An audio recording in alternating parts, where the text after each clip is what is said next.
La pleine lune a quelque chose de magique. Elle illumine nos nuits et aussi notre imagination. Par exemple, si vous regardez l'image attentivement, saurez-vous trouver le lapin dans la lune? Essayez. Non? Et comme ça? Ah là, c'est plus évident. Vous noterez que la forme du lapin est entièrement liée aux grandes taches grises que sont les mers lunaires. Et parmi ces mers se cache une célébrité médiatique, car elle fut la première que foula un être humain en juillet 1969. Il s'agit de la mer de la Tranquillité. Savez-vous la situer? Non?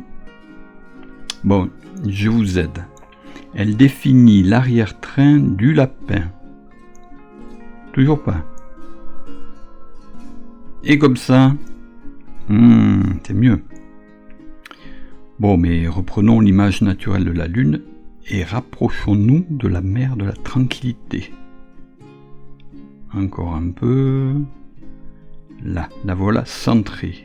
Et a priori, elle n'a rien de remarquable.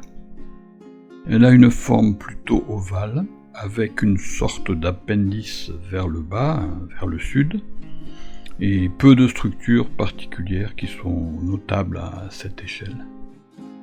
Pour aller plus loin, je vous propose une de mes images prises au télescope C14. L'éclairage est légèrement différent, ce qui explique qu'on voit plus distinctement quelques-unes de ces structures. Nous allons en explorer certaines. Mettons-nous d'abord en plein écran, c'est plus joli à l'œil. Et explorons la mer en la balayant du nord au sud. À gauche, le cratère Pline marque la frontière avec la mer de la Sérénité. À droite, nous remarquons un ensemble de petits dômes d'origine volcanique qui constellent cette région. Plus bas, le cratère Arago nous sert de repère pour localiser deux structures proches, l'une d'entre elles étant le cratère enfoui Lamont. Au sud, les cratères Ritter et Sabine sont un bon point de départ pour trouver le site où les astronautes d'Apollo 11 se sont posés en 1969.